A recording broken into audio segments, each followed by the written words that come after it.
So before we get started, I wanted to address some of the claims that have been made previously about my views on Tesla. Many years ago, I used to work in financial markets, and although that was more than 15 years ago, I've maintained an interest in financial markets over time. I've mentioned that before in a couple of videos, but I did not explicitly state that in my videos about Tesla. That led some commenters to allege, amongst other things, that I was a shill for big oil, or that I was jealous of Elon Musk's achievements and was just looking to tear someone down out of bitter jealousy. Neither of those views are even remotely close to being true. My analysis of Tesla is as an investment. I believe that Tesla's lofty stock price, even after a 30% decline from the peak in September last year, embodies the sentiment of peak optimism that is typically observed towards the late stages of a bull market, and that optimism is not justified by the underlying fundamentals of Tesla's business. And I don't dislike Elon Musk. In fact, as I've stated before, I think Musk has done an incredible job of sparking the electric vehicle revolution, pun fully intended. I do have a problem with some of his public statements about Tesla's business that have often not measured up to reality, and the lack of criticism that has attracted by most of the media and analysts. That has started to change, though, as more problems continue to surface. For example, last August, Tesla issued $1.8 billion in senior unsecured notes due in 2025 at a 5.3% coupon, more than a 300 basis point premium over Treasuries.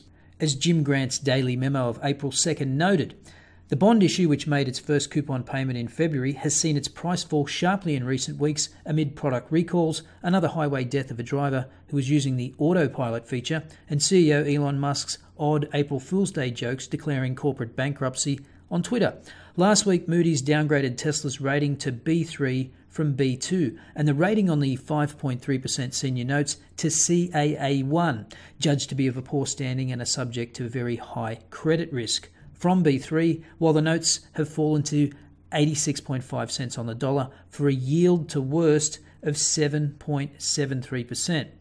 Now, if that just sounded like a bunch of financial jargon to you, basically what it means is that Tesla's ability to meet their obligations to bondholders is in serious doubt, according to Moody's. Bonds rated CAA are considered to be of the highest risk, or in other words, considered junk bonds. And perhaps that's one of the reasons, as we'll see later, Tesla came out with some very optimistic sounding forecasts for the next couple of quarters to alleviate the concerns of bondholders and other investors. The Wall Street Journal reported on March 27th that in the wake of an investigation into the fatal Tesla crash near Mountain View the prior week, Tesla has become the most shorted US stock in dollar terms, with a total of $9.4 billion betting against it. Bond investors had also shorted Tesla bonds to the tune of about $250 million.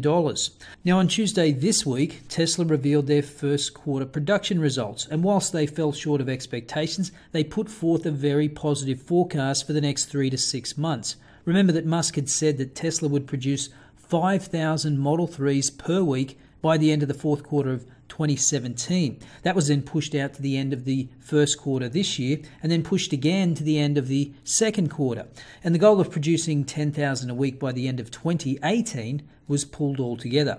Yesterday's announcement revealed Tesla produced just 9,766 Model 3s in the first quarter, significantly less than 1,000 per week. Still, that was more than 4 times the previous quarter, but that increase in Model 3 production masked the fact that the combined sales of Model S and X fell 23% from the fourth quarter, possibly because workers were pulled away to help boost production of the Model 3s. The positive story was that in the past 7 days they had produced 2,020 Model 3s, and that in the next 7 days they expect to produce another 2,000 Model 3s and 2,000 Model S and Xs combined. Sounds optimistic. They also stated they expect the Model 3 production rate will climb rapidly through the second quarter. Quote, Tesla continues to target a production rate of approximately 5,000 units per week in about 3 months, laying the groundwork for Q3 to have the long-sought ideal combination of high volume, good gross margin, and strong positive operating cash flow. As a result, Tesla does not require an equity or debt raise this year, apart from standard credit lines. And that helps send the stock up 6% on Tuesday. So that sounds like very good news. Tesla will be cash flow positive in the third quarter off the back of a ramp up of Model 3 production. And they don't need to raise any more capital, which many, including me, assumed they would have to do. The problem, of course, is Tesla's track record of over-promising and under-delivering. Mark Spiegel reminded us that Musk had made a similar pronouncement back in 2012 and then went on to raise capital and debt multiple times. Of course, if Tesla doesn't meet those ambitious targets of the second and third quarters, they will need to raise more money, and a lot of it. But the bulls will say, so what? There are plenty of people willing to stump up the cash, and it doesn't matter if there are more delays in the ramp-up of Model 3 production. They'll get there eventually, and when they have 500,000 Model 3s rolling off the line and another 250,000 combined of the other models, this company will be swimming in cash.